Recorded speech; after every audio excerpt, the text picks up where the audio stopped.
Estás viendo Canal América, televisión dominicana para el mundo.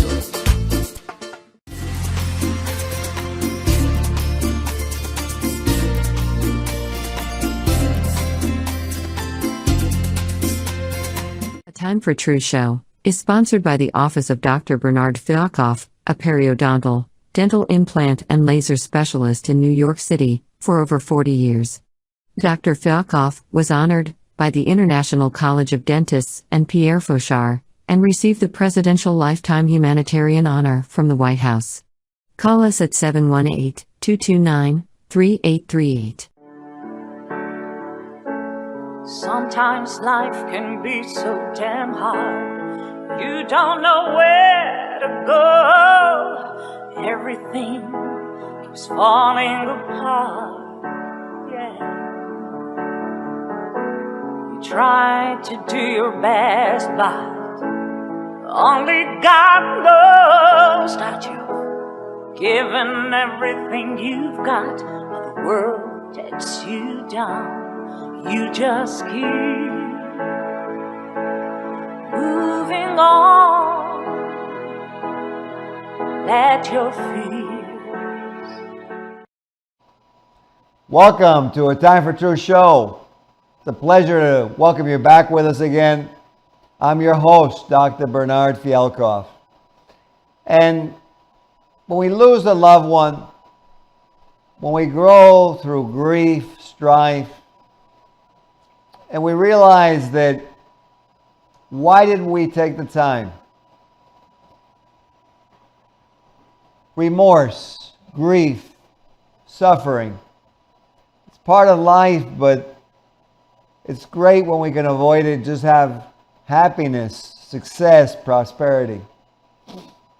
Tonight's show will deal with a lot of what we're going through as a country, as a community, and globally, across every nation, every culture. It's not relegated to one religion. It's not relegated to one race. It's not relegated to one country of birth, of origin. We suffer from murder. We suffer from violence. We suffer from drugs. Why do they occur? You hear many solutions. What are the statistics? More than 115,000 people are shot in the United States and killed or injured every single year. And drug use is linked and associated with those very same violent crimes. Substance abuse is closely linked to gun violence and any violence, really. And drugs caused 112,000 American deaths in 2023, doubling the 56,000 Americans of the entire 10-year Vietnam War of bombs and strifes and machine gun fire. And we more than doubled 10 years in 1 year. And what are the consequences? What are the effects? Because we talk about them, but they're numbers. Even this show maybe could pass right over your head until it became your son, your daughter, your brother, your sister, your wife, your husband. I recently interviewed a couple, very famous couple globally, who lost their son, who was murdered with a gun for no reason, who was famous, who was successful, who was a good man, and he was killed, he was murdered. The consequences of these guns, of these violence, of these drugs, of excessive alcohol, because we don't want to blame or point our finger at one industry.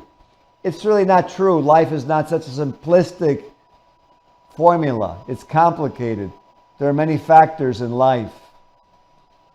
But the consequences are that family, friends, the survivors, the employers, the entire community suffer long-term, irreparable impact from these tragedies, physically, emotionally, financially, relationships that will never be repaired, lives that will never be recaptured. And we look for solutions.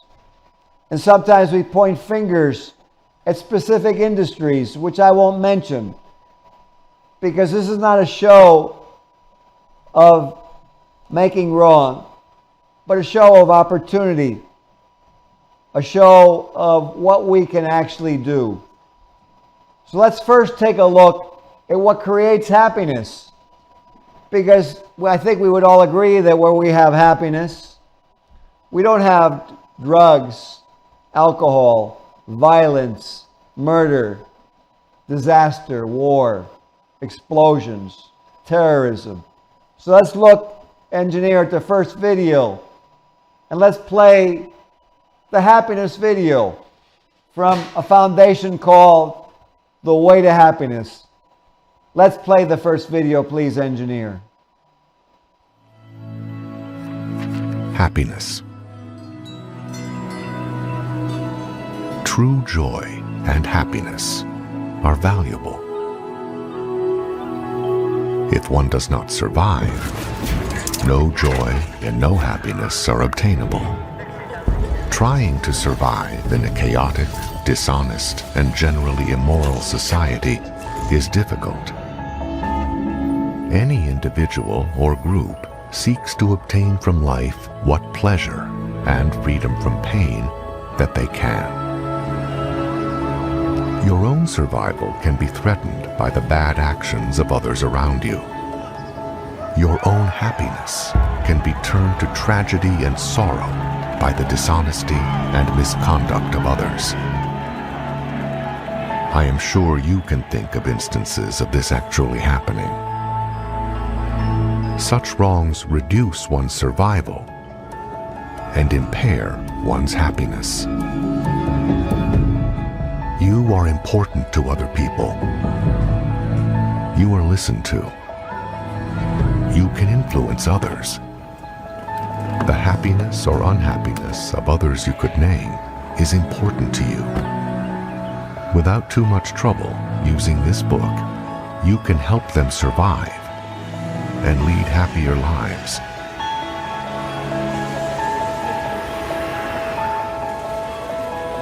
While no one can guarantee that anyone else can be happy, their chances of survival and happiness can be improved. And with theirs, yours will be. It is in your power to point the way to a less dangerous and happier life.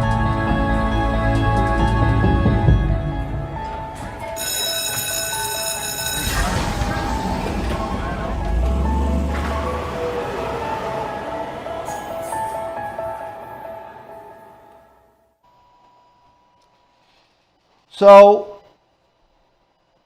we look at that and we go, well, I knew all that. Yes, it's true. So let's take a look at our world. Well, let's not take a look at it through rose-colored glasses. Let's take off the glasses and look at it realistically. And first, take a look that every human being wants to survive. And some desire more than others in that survival. When their equation or their formula for survival includes others in their prosperity, you get a flourishing community. You get invention. You get the light bulb. You get the telephone. You get antibiotics. But when it's not done with the inclusion of all the community, you get crime, You get stealing. You get drugs. You get terrorism. You get drug trafficking. You get child trafficking. You get sequestration, abduction. What is the difference? Are the humans being different? They're human beings, but their goals are different. Why are their goals different? What was their childhood like? How did they grow up? What was their home life like? It's said that if a young child, youth, doesn't learn how to learn at an early age, if they do badly in school, they start feeling that they're not good enough. Maybe they're stupid, that somehow they're genetically inferior. They can't learn. They can't progress. They'll never make it as an attorney, a doctor, an engineer, an artist, a singer, a musician, because they can never learn, because they can't be educated. But is that really true? Because advancements and discoveries have shown that we can all learn and we can all improve. But what happens to that child who grows up in a bad environment? Maybe it's in a city, a metropolis. Maybe it's Chicago. Maybe it's Los Angeles. And the environment that they're in doesn't believe that they can get better. Labels them immediately. And you know, we suffer tremendously from labeling. If you look at all the different abbreviations of the different groups that you see today, you see abbreviations for all these different groups that exist. But yet they're all trying to survive, yet somehow are they including what it takes for life to survive? Because if one person survives, but he destroys 20, is that actually just?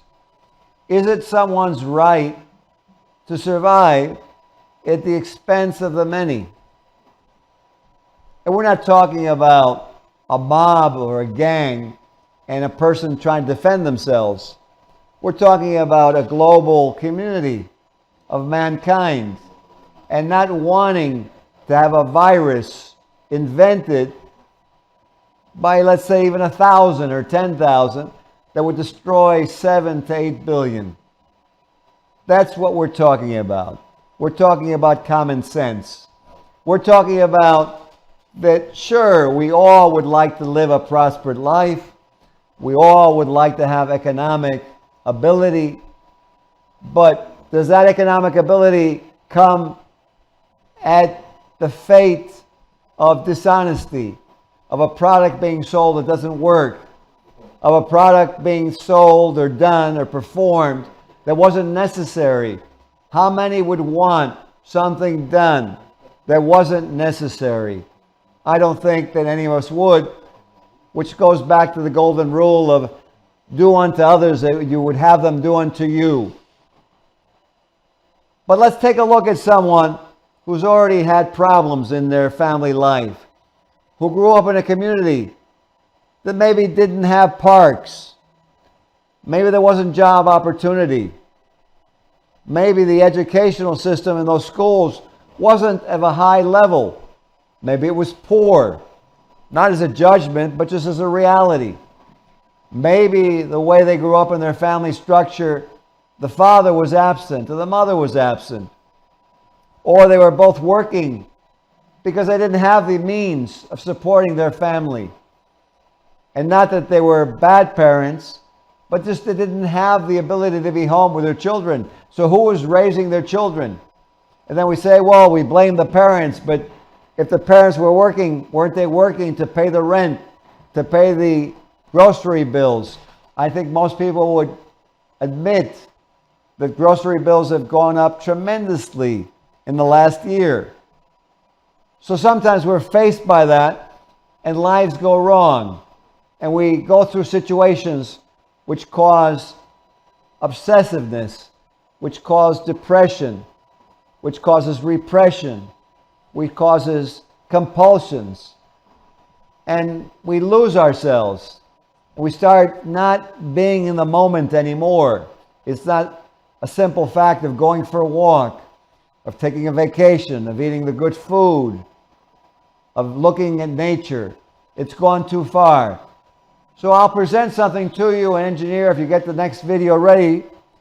This is something that I was lucky enough to find years ago from a friend of mine who was a dentist, who had by chance found this technology and bothered me and pestered me for about 3/4 of a year, till finally I went to the seminar and I watched and listened and came out realizing that I was lucky my friend had persisted to get me to go. So let's show you now this about how to overcome when you're depressed, when you're anxious, when you're fearful, when you get angry too often. Here we go with the next video.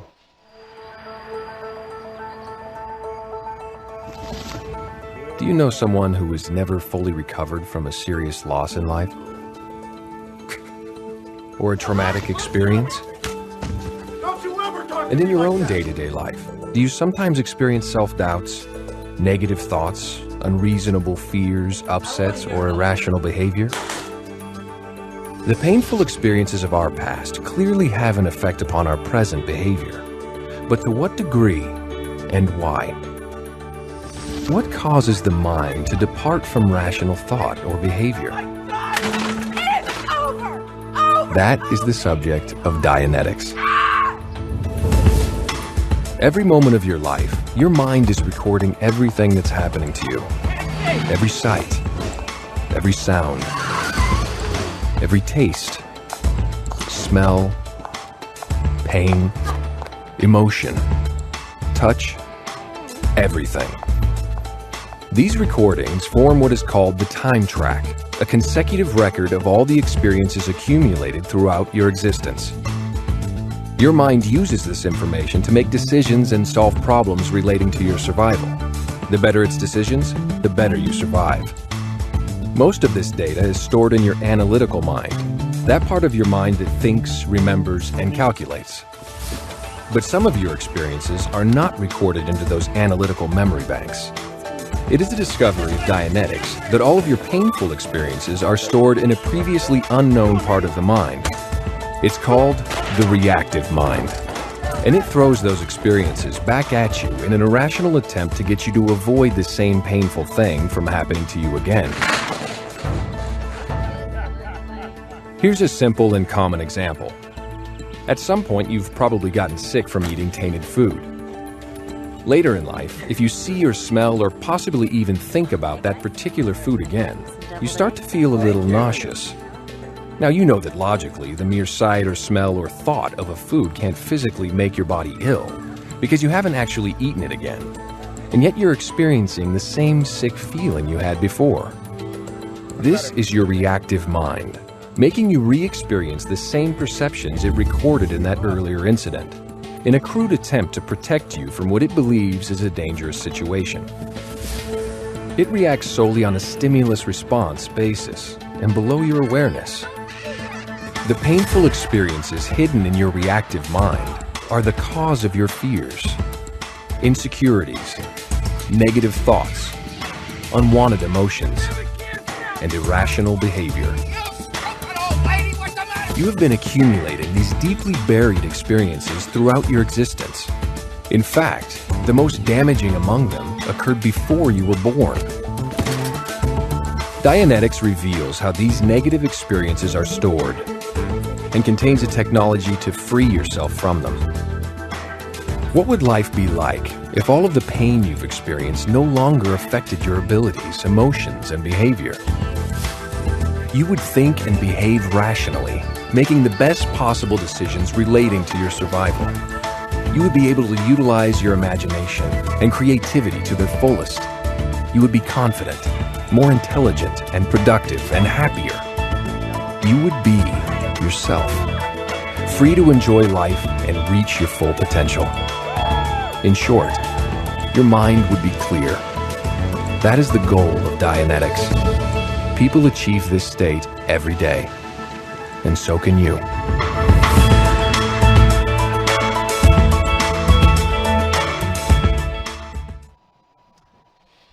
So there you go. And that's a technology actually that I have actually learned to apply for others, which is actually amazing. Not difficult to learn, possible to learn over a weekend, and call a Dianetic seminar where a couple, whether they be two friends or a married couple or whoever, twin up and learn how to do it for each other. Most people say, well, I can't afford that. Well, there's no affording, because you would do it for each other for free. And you would learn it over the weekend. But the point is not to sell anything or to promote anything, but to give a solution. Because so many of us suffer and then unfortunately end up in a tailspin, or end up drinking, or end up taking drugs, or end up on some kind of antipsychotic medication. And as is with any medication, really any drug, once you take a little bit, the body, it gets accustomed to it, doesn't work as well, and you need more. So you take more of the drug, and then the body again becomes accustomed, adapts, and you need more. And what ends up happening, then the drug doesn't work anymore. You go to a stronger tranquilizer, sedate, sedative, barbiturate. And before you know it, you end up dying with a needle in your arm, or of an overdose, or from alcoholism. And you say, how did it happen? And why? It happens because you lose hope. Because when a human being loses hope, that's the end of his life. So we don't want that to happen anymore. And we'd like things to improve in our world. So I'm going to show you one more video about things that are going on across the world with violence at a governmental level, where the people have lost hope. Let's play this last video, please, engineer. Support a government designed and run for all the people. Unscrupulous and evil men and groups can usurp the power of government and use it to their own ends. Government organized and conducted solely for self-interested individuals and groups gives the society a short lifespan. This imperils the survival of everyone in the land. It even imperils those who attempt it. History is full of such governmental deaths. Opposition to such governments usually just brings on more violence. But one can raise his voice in caution when such abuses are abroad. And one need not actively support such a government. Doing nothing illegal, it is yet possible, by simply withdrawing one's cooperation, to bring about an eventual reform. Even as this is being written, there are several governments in the world that are failing only because their people express their silent disagreement by simply not cooperating. These governments are at risk. Any untimely wind of mischance could blow them over. On the other hand, where a government is obviously working hard for all its people, rather than for some special interest group or insane dictator, one should support it to the limit.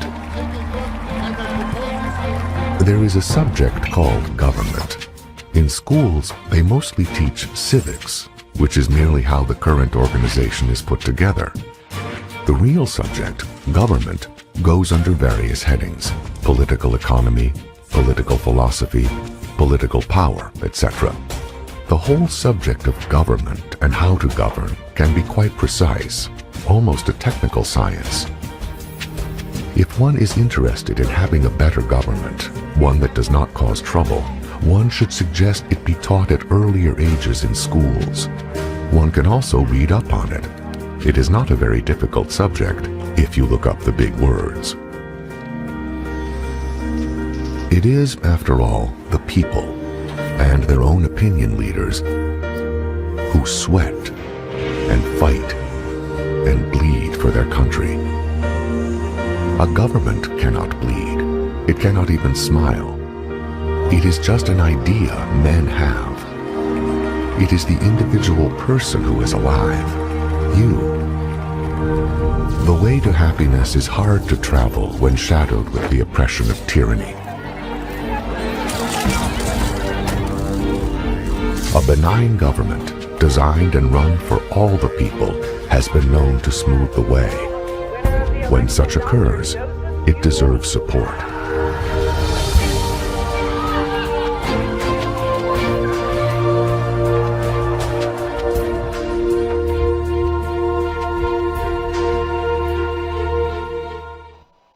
And so here we reach the end of the show on a positive note.